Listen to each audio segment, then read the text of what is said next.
Hi, I'd like to share a few thoughts with you this morning or whatever time it is where you're joining me from. And I titled it Finding Meaning.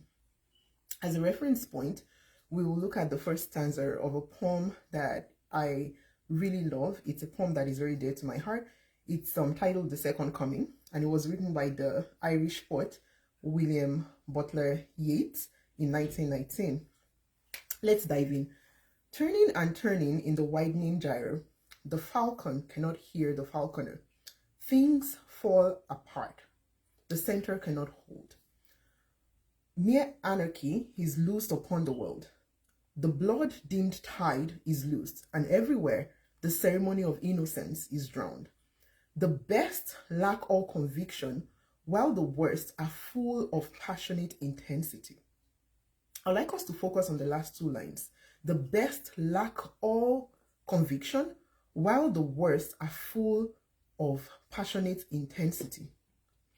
Do you sometimes feel crippled by fear that there is a business idea, there is a book, there is something you'd like to do, but when you think about doing it, or when you're just close to executing it, you just feel this crippling fear, you just feel this anxiety. You're wondering, what will people think? You're wondering, how will I even do it? How will I be consistent at this? You have varying thoughts that kind of keep you where you are and not executing that. And then you look around you, you look at the world, and you see people with messages that at best do the world a disservice. And these people are very bold. They're very loud about their vision. And you're wondering, why is it that I have something this beautiful that I'm supposed to do, that I'm supposed to share, but I just can't do it? And one of the paradigms that I found helpful is to turn to counselors and habitual climbers, those who have the gift of perspective when trying to birth a vision. Picture birthing a vision as climbing a mountain. Habitual climbers are people that have made a habit of climbing mountains. Climbing a mountain it's a laborious task. We know that it's something stressful. It's something that challenges you. It's something that stretches you, that pushes you. You get tired, you sweat. You have to get your hands dirty. And habitual climbers are people that have learned to execute their God-given vision despite contrary circumstances. They excel at seeing things before others do. And they run with a vision when others are still wondering if it's even feasible. Have you seen those kind of people? You have an idea, or they have an idea, and you're thinking, oh, this is not possible. And before you know it, you see that they're already executing it. They're running with it. We live in a world that is shaped by the minds of men. Everything we use, the clothes we use, the phones, the books, every single thing emerged from the imagination of a man. Just picture if the person who burst the idea of, vehicles didn't think that idea up, or didn't believe in the idea enough, or let their fear or anxiety cripple them. Imagine what the world will look like. So someone who has been able to see that vision that is possible even before the world had something like it. When birthing a vision, you don't want to turn to people that drain the convictions you have in your vision. People that are more concerned about your safety than your future. They love you, honestly, they do. But what has happened is that they care so much about your safety. They're telling you, oh, don't do this. If you do this, things might go wrong, and things like that. And it's so crucial. This point is so crucial because purpose rides on the wings of your beliefs. Your beliefs wields a very huge power over you birthing your vision. You have to believe in it. You can't convince anyone of a vision that you don't even believe in. And as ZDK puts this idea of, turning to habitual climbers, you want to be in the room with people whose material reality looks like your highest aspiration. People who don't shrink when you talk about your vision, but people who challenge you to dream bigger, to aim higher. See, it's okay to be afraid, but don't let fear paralyze you. Fear is a part of the journey.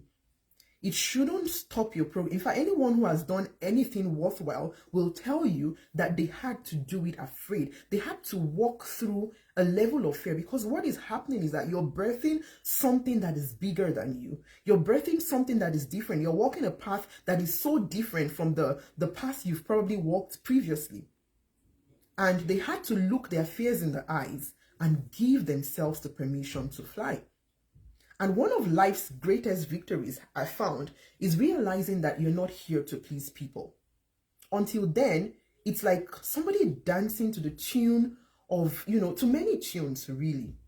Being pulled in different directions, trying to live out a single narrative. That's something that, the danger of a single narrative is something that Chimamanda Adichie shared quite a while ago. And the danger of a single story, I think.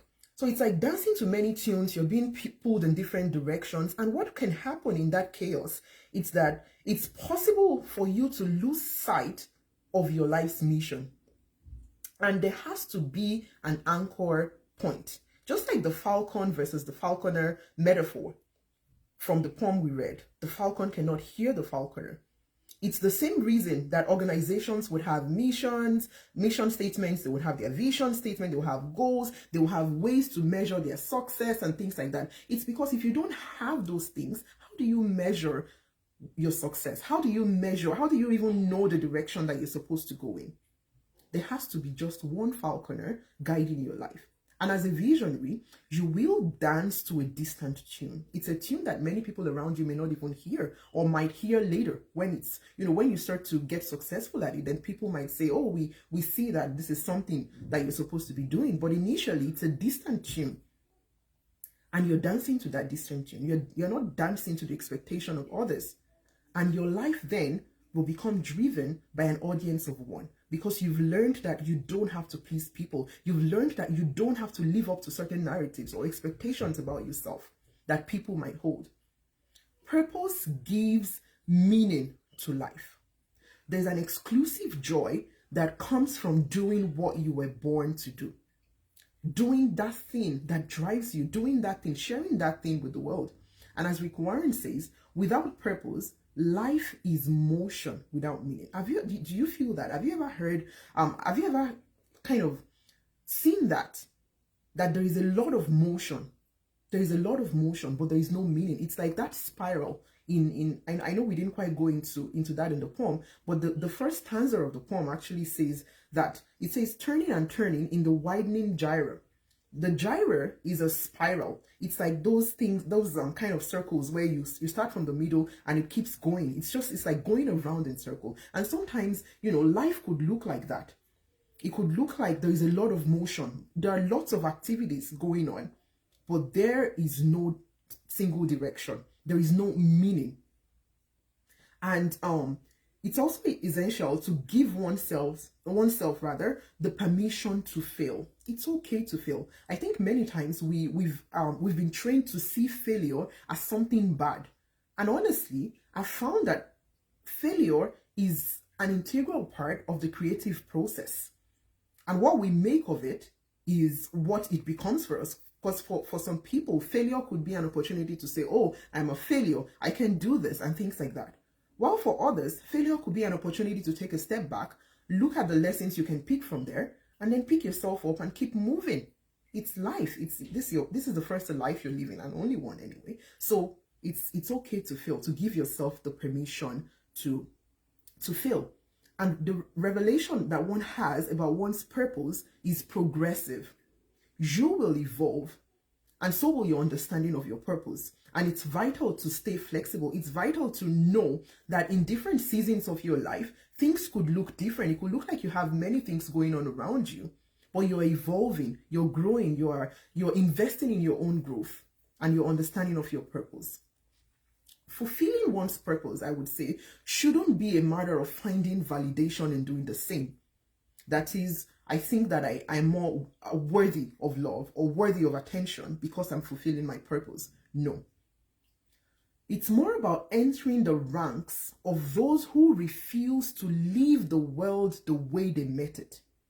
It's about entering the ranks of those who refuse to live the world the way they met it. Those who choose to envision a different world than the one they have been presented, regardless of the expense that it takes from them. Those who insist on dying empty. And I'll leave you with this. What is that one thing that you can do this week? One thing within your control that brings you closer to the future that you envision.